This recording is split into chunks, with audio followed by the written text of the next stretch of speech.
Learning maps ask the children how they currently learn, who helps them and how they help them. And in some cases, kids have never thought about that before or never been asked to think about that before. So you get quite a lot of people in your house reading with you? Yeah. That's very cool. Kids are incredibly capable of showing us the nature of the interactions with their teacher, with their mum and dad, with their friends in their learning environment. We're looking to see, what is happening? How are kids learning? How can we build on that?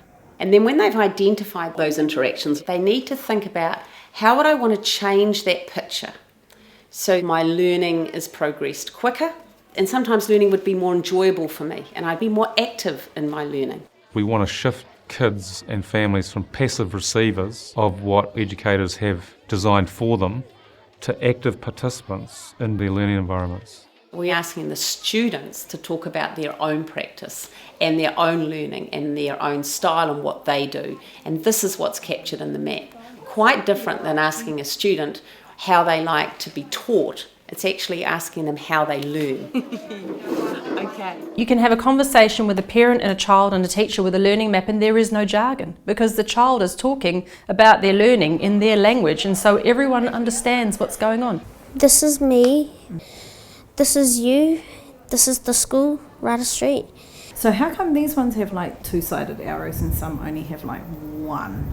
That means you've been helping me, but I didn't get a chance to help you back. Often we're pleasantly surprised at how quickly children can get things down on paper about how they learn and who helps them to learn. We have various prompts that can help them to then articulate that to someone else. One of the most effective ways is buddying them up with another student, and that student is an active listener. Do you want to go deeper in your learning? Yes. They say, I don't quite get that. Or, can you tell me what that arrow means? That conversation that they have with each other builds their capability in being able to articulate their learning. It's quite exciting to have someone else talk to you about your map, and you have to articulate it more deeply because you can't assume that person knows everything.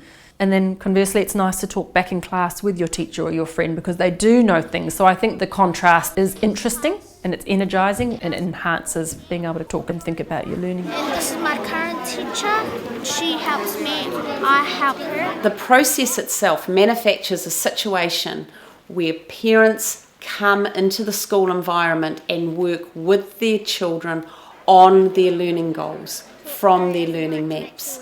It's a very supportive conversation with the kids about learning.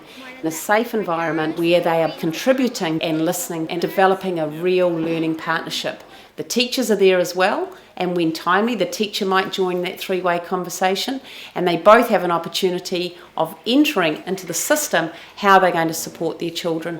It's a forward step for families to be able to engage in true, authentic learning conversations with kids. Other initiatives were top-down. Facilitators would work with leaders, leaders would work with teachers, teachers would work with students.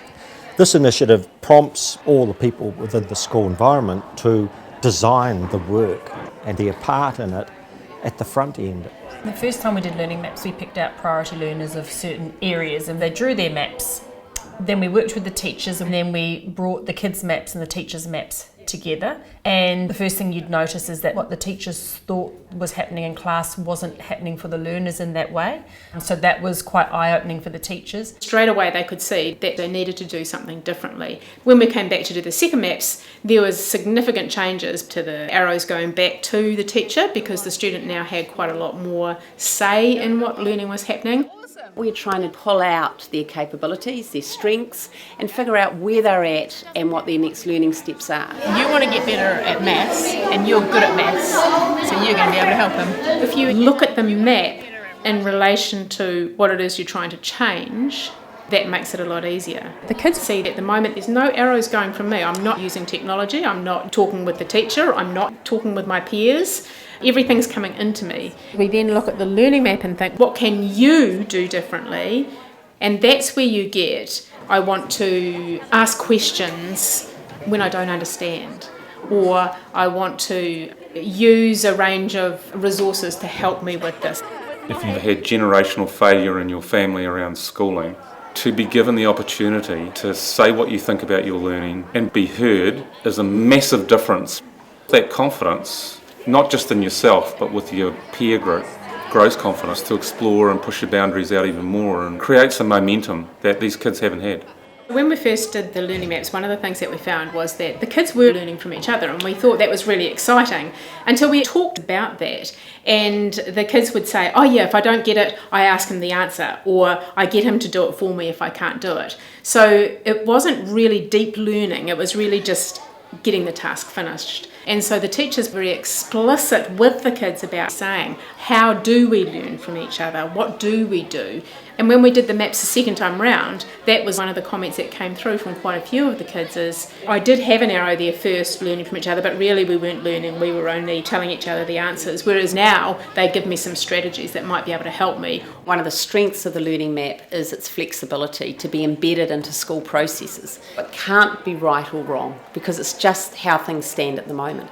We're able to identify from that some really strong relationships that the children have, and then we can help them develop a goal based on strengths and also be responsive to their needs. Seeing how the kids placed technology in the classroom was massive because all the arrows to the technology went via the teacher. So they had to ask the teacher permission or it was a reward.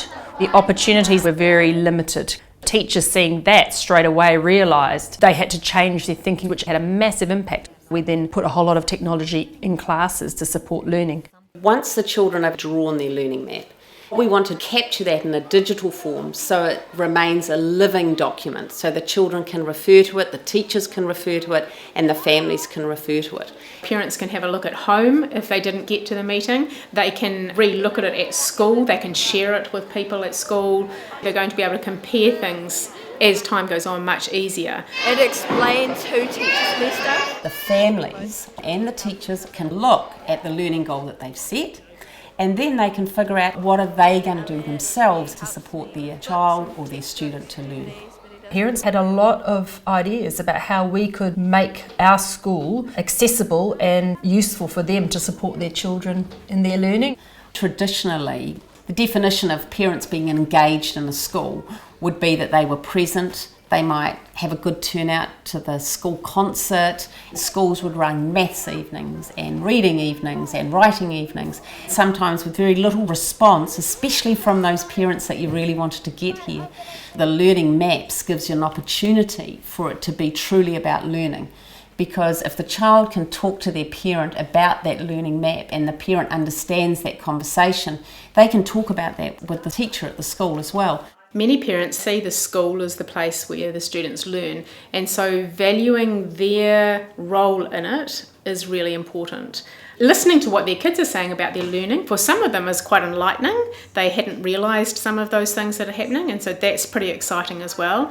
And for them to contribute and say, this is how I'm going to help you with your learning, is empowering for the parent, and it's very exciting for the child because the child then sees that they've got the teacher helping them, they've got themselves being active in this, and they've got the parents. The learning maps have really helped engage parents in developing a learning relationship with the school. This process has given an opportunity to find out what do the parents want to learn. And an example of that was a school where the parents said, could you please tell us about what sort of feedback we should be giving our children so we're helping with their learning. Major encouragement first. Make them feel good about their work. There is definitely a difference in the maps after a year of talking about being an active learner. What I noticed in my above kids is that they could see that everyone could help them learn, whereas some of those learners who are still learning to be successful in lots of subjects could see people that were important and places that were important but didn't see it everywhere as much as probably those other kids could. First and foremost, the children we worked with were our priority learners, so they were students who were struggling with learning. And those children have made significant progress.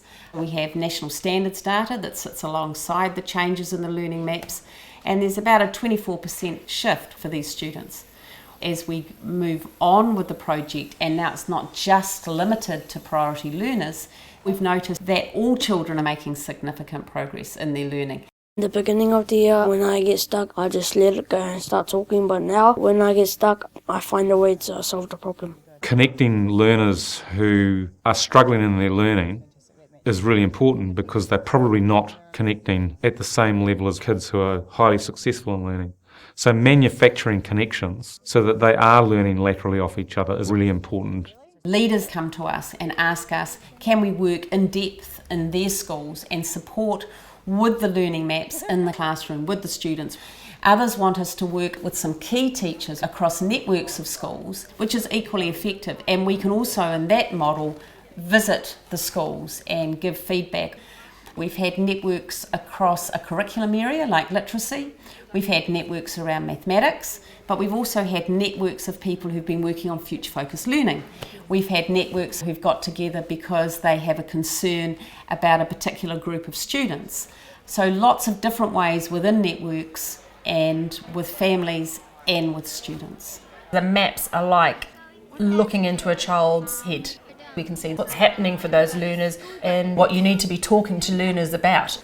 You can make those things clear straight away because you've seen where the strengths are and what the gaps are, and so those learning conversations that need to happen can happen really quickly. It's such a rapid inroad into deep, honest conversations that immediately get on to change priorities that are important.